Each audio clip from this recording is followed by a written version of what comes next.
Hello दोस्तों and welcome back to VFX boy. तो आज हम ऐसे टॉपिक के बारे में बात करेंगे जो आपने जब हुडनी शुरू किया था तो आपने बिल्कुल सभी से सुना होगा कि हुडनी एक प्रोसीजरल सिस्टम है, एक प्रोसीजरल सॉफ्टवेयर है जो कि काफ़ी अच्छा है, इंडस्ट्री में फेवरेबल है एंड बाकी सारे सॉफ्टवेयर से अलग है। तो ये एग्जैक्टली प्रोसीजरल है क्या? ये जो सिस्टम है जो हुडनी के अंदर एग्जिस्ट करता है, ये बाकी सॉफ्टवेयर में क्यों नहीं है, बाकी सॉफ्टवेयर से हुडनी अलग क्यों है? तो हम इसी बारे में आज बात करेंगे। बेसिकली ये एक एक्सटेंडेड टॉपिक है एंड काफ़ी सारी चीज़ों में आता है क्योंकि पूरा सिस्टम ही इसी पे बेस्ड है। पर मैं शॉर्ट में समझाने की कोशिश करूंगा कि प्रोसीजरल सिस्टम है क्या। आसान शब्दों में अगर मैं बताऊं तो प्रोसीजरल सिस्टम एक नॉन डिस्ट्रक्टिव तरीका है काम करने का।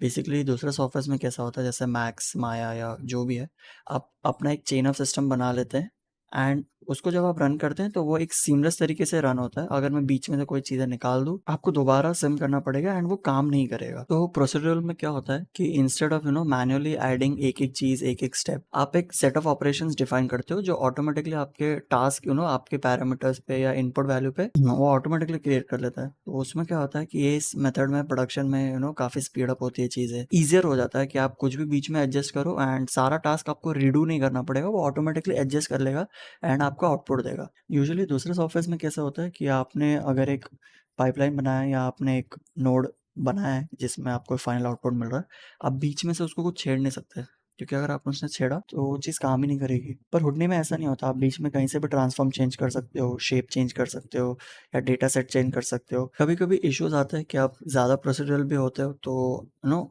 पाइपलाइन काम नहीं करता। बट अगर उसको तरीके से हम लोग मैनेज करेंगे या एक आध चीज़ें जो हमको नॉलेजेबल है उसको चेंज करेंगे तो प्रोसीजरल सिस्टम से आपका टाइम काफ़ी बचता है, आपको फ्लेक्सिबिलिटी काफ़ी मिलती है सारी चीज़ों में। फॉर एग्जांपल अगर मैं आपको एक एग्जांपल दूँ, समझिए कि आपको एक सिटीस्केप बनाना, लाइक सिटी स्काईलाइन बनाना जिसमें काफ़ी सारे बिल्डिंग्स हैं। तो दूसरे सॉफ्टवेयर में आप क्या करोगे कि आपने एक मॉडल क्रिएट किया जो कि एक पर्टिकुलर शेप या साइज़ का है एंड फिर आप दूसरा मॉडल करोगे जो एक पर्टिकुलर शेप एंड साइज का है। तो ऐसे आपको एटलीस्ट 5-6 मॉडल्स करने पड़ेंगे एंड फिर आप उसको एक कॉपी कर सकते हो जो आपका एक यूनिक लुक देगा आपके सिटी को, कि 5-6 के अलावा और आपने उसको एंडलेसली स्कैटर कर दिया एंड फिर आपका सिटीस्केप बना है। बट हुड्डी में कैसा है कि आप अगर एक ऑब्जेक्ट या एक बिल्डिंग बनाते हो, उसी में से आप काफ़ी सारी चीज़ें, काफ़ी सारे आउटपुट्स जनरेट कर सकते हो। लाइक आपको किस टाइप का बिल्डिंग चाहिए, कैसे टाइप का शेप होगा, कितनी खिड़कियाँ होंगे, कितने दरवाजे होंगे, तो वो ऑटोमेटिकली इंटीग्रेट कर लेता है। आपको ऑब्वियसली वो सिस्टम के हिसाब से को वैसे नोड्स बनाने पड़ेंगे, आपको वैसे पैरामीटर्स जनरेट करने पड़ेंगे। बट ये कंपैरेटिवली बाकी सॉफ्टवेयर से बहुत ईजी होता है। ऑब्वियसली आप सोचिए, ये तो मैं छोटा सा सिर्फ बिल्डिंग का एक ऑप्शन दे रहा हूँ, बट अगर हम पार्टिकल बेस्ड या बाकी सारे जो बड़े बड़े पाइपलाइंस यूज होते हैं इंडस्ट्री में, उस बेस से अगर सोचेंगे तो ये काफ़ी ईजी हो जाता है, फ्लेक्सिबिलिटी मिलती है इसमें। जैसे कि तो अगर मैं अपना हुडनी यहाँ पे ओपन करूँ, टेक्स्ट हटा देता हूँ, यहाँ पे हम एक चीज़ बनाते हैं। जैसे कि मैं एक नॉर्मल स्फीयर लेता हूँ, ठीक है, इसको मैं प्रिमिटिव से पॉलीगॉन करता हूँ ताकि हमको थोड़ा मैश मिल जाए। यहाँ पे फ्रीक्वेंसी इसकी बढ़ाते हैं थोड़ी, 8, थोड़ा डिटेल रहेगा। इसमें मैं एक पॉली एक्सक्लूड का लगाता हूँ। पॉली एक्सक्लूड लगा के अभी इसमें हमारे पास डेटा टाइप्स होता है, ठीक है, तो मैं वो बाद में बताऊंगा आपको कि कैसे। तो अभी आप टेंशन मत लो कि मैं क्या कर रहा हूँ कि समझ में नहीं आ रहा है। तो मैं नॉर्मली क्या करूँगा, यहाँ पे ग्रुप्स का ऑप्शन है, तो मैं प्रिमिटिव यहाँ पे सिलेक्ट करता हूँ, जैसे 1 3 5 7 ऑल्टरनेट। तो जैसे मैं यहाँ पे ये ग्रुप एक प्रिमिटिव नंबर दे देता हूँ एंड मैं डिस्टेंस बढ़ाता हूँ थोड़ा, तो आप देख सकते हैं कि ये एक्सक्लूड हो रहा है, ठीक है, ये एक्सक्लूड हो रहा है। अब ये जो ग्रुप नंबर है यहाँ पे 1 3 5 7, इसको मैं कोई और ऑब्जेक्ट पे भी डाल सकता हूँ। जैसे फॉर एग्जांपल अगर मैं एक बॉक्स लूँ एंड इसको भी मैं पॉलीगॉन पॉलीगॉन मैश करते हैं एंड डिविजन्स थोड़ा बढ़ा देते हैं, 8 बाई 8 तो विजिबल नहीं हो रहा है, तो मैं विजिबल करता हूँ। तो जहाँ पे भी प्रिमिटिव नंबर 1 3 5 7 रहेगा, वो ऑटोमेटिकली उसको एक्सक्लूड कर लेगा।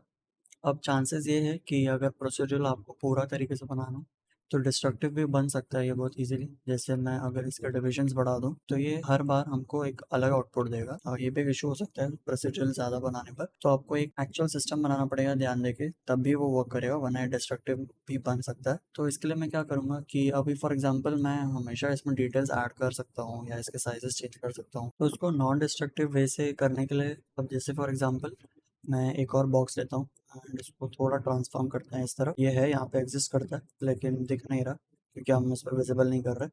और इन दोनों को मैं मर्ज कर दूं एंड इसको अगर मैं एक्सक्लूड में डालूं तो ये चीज़ एक्सक्लूड नहीं होगी यहाँ से, क्योंकि हमने वो प्रिमिटिव सेलेक्ट नहीं किया है जो कि 1 5 3 7 था। तो मैं भी इसके प्रिमिटिव नंबर्स अलग हो तो ये अभी काम नहीं कर रहे, जो हमने सिस्टम बनाया है कि वो ऑटोमेटिकली हो जाए। जो हमारा कॉन्सेप्ट है प्रोसीजरल का, तो वो यहाँ पे काम नहीं कर रहा है। तो इसके लिए मैं क्या कर सकता हूँ कि जैसे फॉर एग्जांपल बहुत सारे तरीके होते हैं, इसमें नॉर्मली मैं इसको प्रोसीजरल रखने के लिए क्या करूँगा कि ग्रुप बाय रेंज लेंगे। इसमें अभी ये सब सिलेक्ट कर रहा है, तो इसको मैं बता दूंगा कि यहाँ पे एक फ़िल्टर मिलेगा आपकी 1 से 2 लाइक एवरी ऑल्टरनेट, आप perimeter सेलेक्ट करो। एंड पॉली एक्सक्लूड में जब मैं जाऊँगा, तो अभी भी फ़िलहाल ये उसी को एक्सक्लूड कर रहा है जो हमने यहाँ पे दिया है। तो मैं ये नंबर्स हटा के यहाँ पे जो हमारा ग्रुप नेम है, उसको मैं जैसे सिलेक्ट करता हूँ, आप देख सकते हैं वो ऑल्टरनेट तरीके से उसको लाइक एक्सक्लूड कर रहा है। जैसे मैं इसका डिस्टेंस बढ़ाऊँ या मैं इसका इंसर्ट करूँ या ट्विस्ट कर रहा है इसको, तो वो इस ग्रुप को कंसिडर करेगा एंड उसको एक्सक्लूड करेगा। मैं इस ग्रुप में कुछ भी नंबर्स चेंज कर सकता हूँ, जैसे मुझे 1 या 4 ऑल्टरनेटिव चाहिए, या 2 एंड 5 या 5 एंड 4। तो जी, आप समझ रहे हैं कि ये नॉन डिस्ट्रक्टिव है। मैं इसमें इसको एक स्पीयर भी लगा सकता हूँ। जैसे मैं अगर स्पीयर लगाऊँ एंड हमारा एक बॉक्स है, बॉक्स को थोड़ा और बाहर रखते हैं ताकि वो विजिबल हो। ये दोनों चीज़ें, ये सारा कुछ सिलेक्ट कर रहा है। मैं इसको बोलता हूँ 1 to 4 के रेंज में सब सिलेक्ट करो। अब देख सकते हैं आप कोई भी शेप ऐड करेंगे या किस तरीके से भी ग्रुप रेंज डालेंगे, एक्सक्लूड करेंगे, वो चीज़ काम करेगा। देखिए डिस्ट्रक्टिव नहीं है, लेकिन आपको ध्यान रखना पड़ेगा कि वो चीज़ डिस्ट्रक्टिव ना बने। फॉर एग्जांपल जैसे हमने देखा कि अगर मैं डायरेक्टली इसको कनेक्ट करता हूँ without any group range and मैं सिर्फ एक 1 3 5 7 यहाँ पे जैसा दे रहा था, तो वो इस पे काम नहीं करेगा क्योंकि इसके प्रिमिटिव नंबर सिर्फ यहाँ पे नहीं है। और यहाँ के अगर मैं प्रिमिटिव्स देखूँ तो इसके वैल्यूज़ है 1382। अगर मैं 1382 यहाँ पे डालूँ तब जाके ये यहाँ पे एक्सप्लोड हो रहा है। बट पॉसिबल नहीं है कि आप हर बार मैनुअली सारी चीज़ें या सारे नंबर्स, प्रिमिटिव नंबर्स ऐड करो। तो उसके लिए ये काफ़ी सारे तरीके होते हैं। ये वन ऑफ द तरीका है जिसमें आप अपना सिस्टम पूरा प्रोसीजरली बना सकते हो, जैसे सिटी बिल्डिंग या कोई टूल बिल्डिंग। तो ये वन ऑफ द तरीका है। हम आगे सीखेंगे कि इसको और नॉन डिस्ट्रक्टिव वे से एंड और तरीके से कैसे बना सकते हैं। तो होपफुली आपको समझ में आया होगा कि इस पढ़ने को प्रोसीजरल सिस्टम क्यों कहते हैं या प्रोसीजरल सॉफ्टवेयर क्यों कहते हैं। ऑब्वियसली अभी भी डाउट है तो आप साइड इफेक्ट्स के वेबसाइट पे जाके उसके डॉक्स है तो डॉक पे पढ़ सकते हो, या इंटरनेट पर और भी डेटा अवेलेबल है जहाँ पे आपको और इजीली समझा सकते हैं। आने वाले वीडियोस में भी हम बहुत कुछ बात करेंगे एंड बहुत सारी चीज़ें सीखेंगे। तो होपफुली आप जैसे जैसे काम करते रहे तो आपको और ईजिली समझ में आए कि ये सिस्टम कैसे काम करता है और क्या एग्जैक्टली होता है। तो इस वीडियो के लिए सब इतना ही था। मिलते हैं अगले वीडियो में, तब तक के लिए सीखते रहिए और क्यूरियोसिटी बनाए रखिए। Thank you.